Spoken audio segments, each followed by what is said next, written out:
Atëherë sipas lajmit të fundit, ish-kryetari i Bashkisë të New Yorkut Eric Adams është pajisur me pasaportë apo në shtetësi shqiptare. Si e komentoni ju këtë? Mirë se vinë në shqiptarin, pse jo? Në fundit Eric Adams për shqiptarët në New York ka bërë disa gjëra si besoj se ja vlen të përmendim, njëra për gjërave na ka dhënë paradën shqiptare, pra jena në duket gjashtë si kemi paradën tonë në New York dhe di se lidhet me shqiptarët e New Yorkut është shumë e ngrohtë, kështu si nga këtë pikpamje është si diçka pozitive. Atëherë, pse shumë shqiptarë refuzojnë për vizë turistike në Shtetet e Bashkuara të Amerikës, sidomos kohët e fundit? Nga një pikpamje standardet e Amerikës kanë ndryshuar, sepse presidenti Trump ka rritur standardet për të hyrë në Amerikë. Ka në tjetër besoj se një pjesë e aplikantëve aplikojnë pa pas për shembull një dieni të mirë se si funksionon ligji i imigracionit. Në dienimin time shumica e aplikantëve për viza e bajnë për notari ose e bajnë vetë, ndonjëherë nuk i kanë fajnë dhe rëndësinë e duhur me të qenë të vërtet në pyetje dhe përgjigje në aplikacionet. Dhe më në fund, viza është një kërkesë për me hinë Amerikë, nuk është një detyrim se Amerika ka për t'ju dhënë njerëzve vizën për të hyrë. Do të thonë, në fundit Amerika është një shtet i huaj, edhe si shteti huaj ka drejtën e vet të filtrojnë aplikantët në mënyrën se ta mendojnë më të mirë. Ju përmendët pak për pjesën e vizave që e bëjnë dhe vetë apo pa pasur një noter. Megjithatë, cilat janë gabimet e tjera që bëjnë shqiptarët kur duan të aplikojnë për vizë?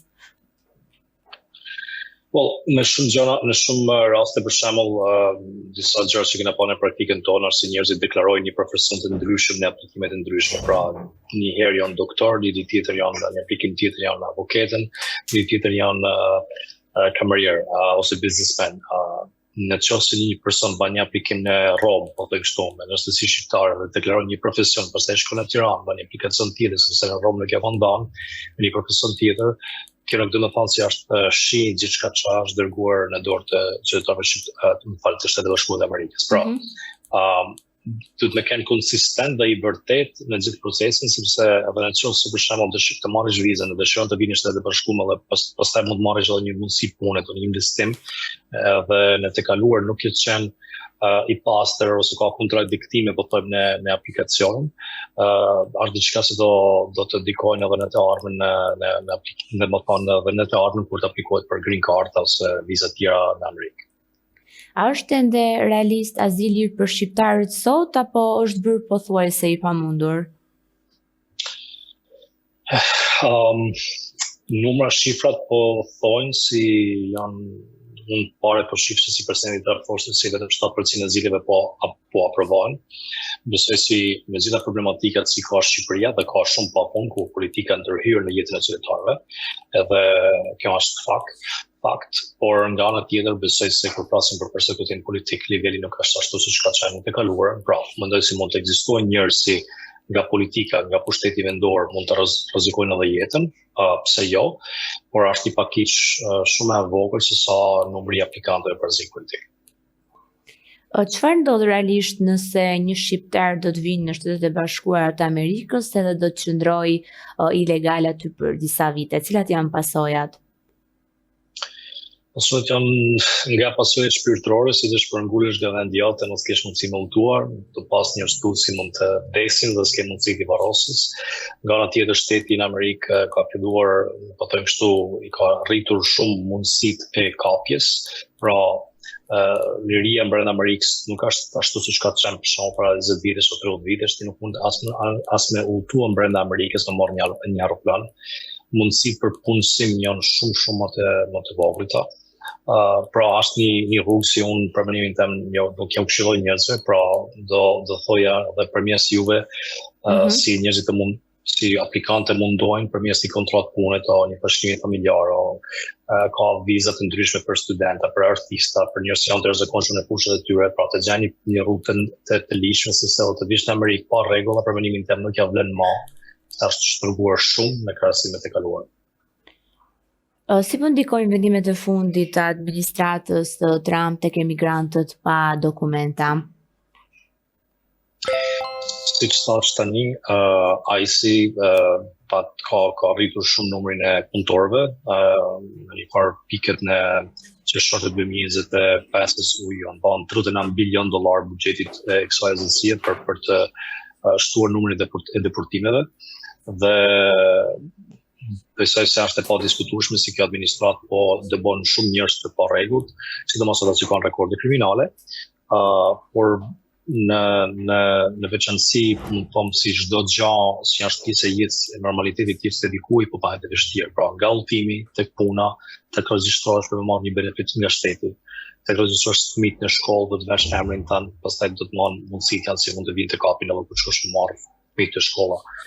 Pra është një situatë shumë e vështirë, dhe unë shpresoj për shkak se ka shqiptarë që dalin në ligja në gjanë si ti napin mundësi të shqiptarës janë këtu me shumë vite i kanë paguar taksa, janë të rregullt për leje për punë, por kjo gjë sa për sot nuk është në Tel Aviv. Po në aeroport edhe në qytete të mëdha kohët e fundit, a ke dini nëse janë shtuar kontrollet edhe janë shtuar masat? Ajo si di me siguri është se ICE është prezent në një seri aeroportesh dhe kuptohet se një person do të ketë në një çështje të hapur ose në një problem me imigracionin, shanset janë si kur të skanohet pasaporta ose dokumenti identifikimit, ICE mundet edhe me aktivizuar agjendat e vet dhe me arrestu person. Pra ICE është prezent në aeroportet, po jo në të gjitha aeroportet e Shtetit Bashkuar të Amerikës. A ke dini që pse është pezulluar llotaria amerikane në vitin që lan pas në Shqipëri? Nuk e di se sa është një vendim i brendshëm i presidentit dhe i zyrës presidentit, por domethënë presidenti Trump në të kaluarën e ka thënë se kjo është një diçka që do bënte, pra në fushatën elektorale e ka përfolur shumë herë. Nuk ishte një çudi për mua personalisht, sepse ai ka thënë se do të sulmonte si program. Edhe njëherë kjo është një benefit që i jepet qindra mijërave qytetarëve të huaj për të ardhur përmes udhërimit në Amerikë, nuk është një detyrim si Shtetet e Bashkuara të Amerikës kanë ndaj imigrantëve. A pritet që rregullat për viza të bëhen edhe më të forta, më të shtrënguara në të ardhmen? Nuk e dim, ju e dini se çdo president ka atë qëndrimin e vet ndaj imigracionit.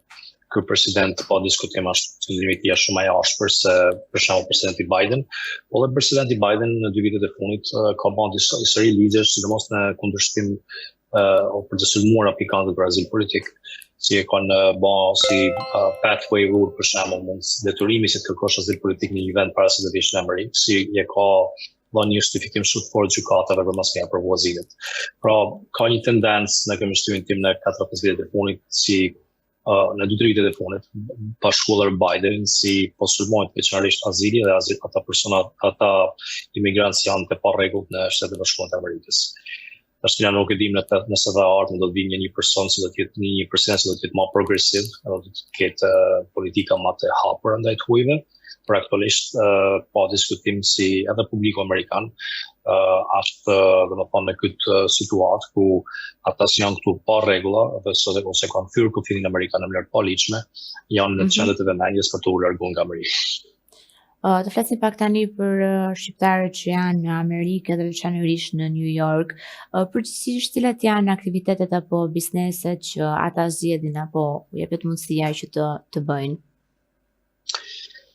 Shqiptarët kanë arritur në nivele më të larta në fushë të ndryshme, pra shqiptarët gjehen në Wall Street, shqiptarët gjehen në kompanitë e ndërtimit më të rëndësishme, në kompanitë e energjisë më të rëndësishme, në zyrët e avokaturës, në zyrët e advokatëriadhënies, consultings, por pa diskutim në kjo se sidomos flasim për New Yorkun, ose edhe për Michiganin, shqiptarët duket se zotërojnë sidomos në punën në fushën e real estate-it, në ndërtimeve dhe të restoranteve dhe tashiva këtë në të hotelerisë, them se janë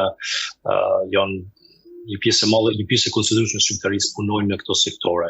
Pra në New York, në kjo se vjen me angër një steak të mirë në qendër të New Yorkut, shanset janë shumë të larta si do shkoni në një steakhouse ku pronari dhe menaxhmenti dhe punëtorët mund të jenë shqiptar.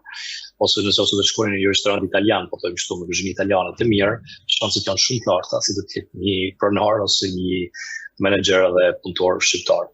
Dhe në fushën e ndërtimit, kompanitë të ndryshme shqiptare po punojnë në projekte të lëndër më të rëndësishme, sidomos në New York. Pra këto janë dy sektorë po them shumë më të përhapura, po ka dhe sektorët e tjera, si thash në bankëve, financave, ku shqiptarë po shkëlqejnë.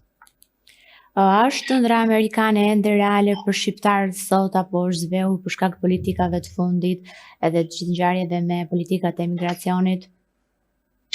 Unë besoj se ëndra amerikane është më e ngjallë se gjithmonë, thjesht kërkon si shqiptarët mos të i bajnë njëjtat gabime si janë bërë në vitin 90. Dhe më në vetëm një sekond të shpjegoj këtë gjë. Baba im është larguar nga Shqipëria me një gomone, sepse ai s'kite lek. Dhe as kite shkollë, as kite një profesion, dhe i dëshpëruar si qindra mijëra shqiptarë për të zgjidhur një jetë më të mirë, hipën në një gomone dhe larguan në Itali. Ajo nuk ishte rruga si përdora vetëm u larguan nga Italia në Amerikë, pra gjitha një rrugë tjetër, një studentore, pastaj me gjëra të tjera.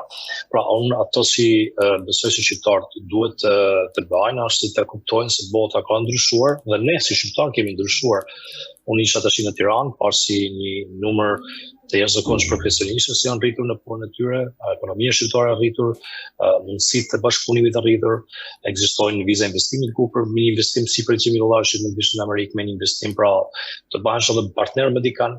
Ekzistojnë metoda të ndryshme, unë mendoj se azili politik është një sakrificë shumë e lartë, edhe pse çka ka ndodhur kemi edhe njerëz që ja kanë dalë ta marrin azilin politik, por mas 10 viteve në procedura ku s'kan pas mundësi të udhtonin në vend lidhjen e tyre, me pa familjen e tyre për 10 vite për shembull.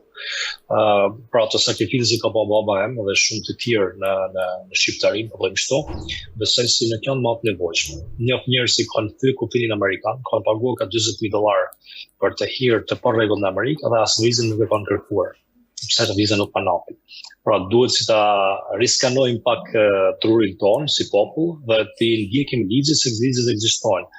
Dhe ndonjëherë edhe të mendojmë si të jesh në Amerikë me pa letra, bela nuk ka vlen në krahasim me të më thonë të jesh këtu i varur nga sistemi për 10-15 vite të kesh edhe frikë me çuat në shkollë ose të bash gjërat bazilare të lehtë.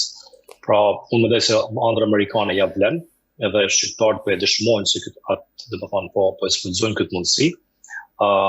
Por të doja si numri atyre që hinjtut në mënyrë të parregullt do të ulet, edhe të përdorin metoda të tjera si ekzistojnë për të hyrë në Amerikë.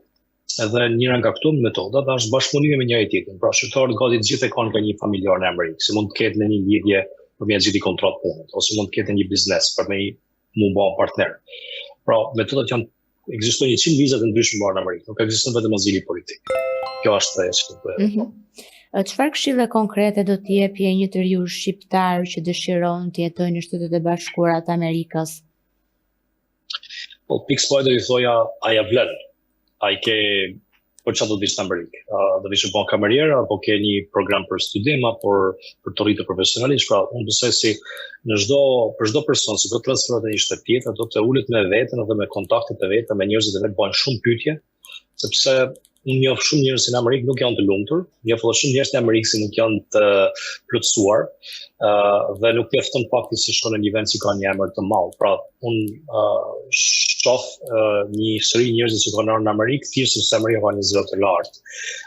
Pra do të doja si jo vetëm të rit, por gjithë personat që mendojnë se të transferohen, të kenë një plan të mirëfillt për çfarë do të vinë në Amerikë, gjithashtu objektivi edhe të flasin, të pyesin nga të afërt të vet, nga njerëz të tjerë, profesorat, profesionistat, i shpenzojnë një $200-300 në një consultation me një avokat që të marrin një vendimarrje, të flasin në universitetet, në shkollat, të marrin informacione, ka burime online, pra se me i bën detyrën të shtëpisë para se me po thojmë kështu për të shpërngulur, si për të shpërngulur duket si atë, por pastaj fillon një procedurë si mund të ndryshojnë edhe të ardhmen e këtyre të rive, pra shpresoj se të bëjnë detyrën të shtëpisë, të thënë kështu.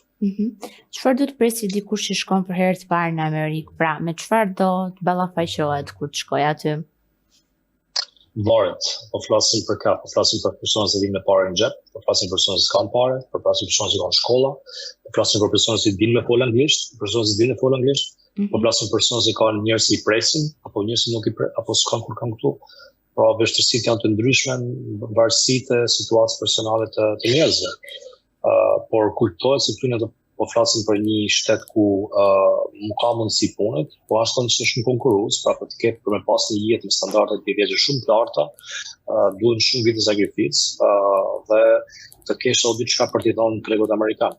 Për shembull, na e dimë se Mira Murati erdhi në Amerikë si studente dhe u specializua në fushën e AI. Ajo arriti sot pat jo vetëm gryja shqiptare më e pasur, por edhe bela shqiptarja më e pasur. Por ishte një person si ishte studente dhe erdhi me anglisht, erdhi në mënyrë të rregullt në Amerikë. Pra, secili du të dinë kush është dhe ai du t'i përshtatet rahat Amerikës, edhe mbas talenteve si ka dhe lidhjeve personale si mund të ketë përmes njerëzve vetë në Amerikë.